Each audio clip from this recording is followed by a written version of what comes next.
ការតែងលម្អបែបខ្មែរទំនើបលាយឡំជាមួយស្លឹកឈូកធំ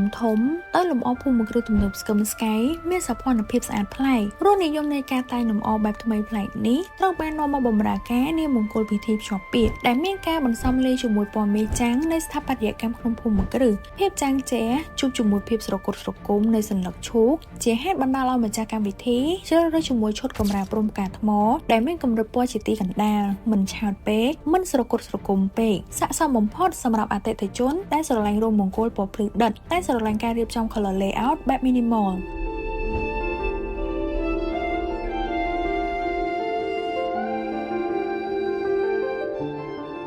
បន្ថែមប្រណិតភាពនាមមង្គលពិធីលោកអ្នកជាមួយកម្រាលព្រំប្រណិតពី Avesta Carpet អញ្ចឹងធ្វើការកក់ឥឡូវនេះដើម្បីទទួលបានការ promotion 3 in 1 យ៉ាងពិសេស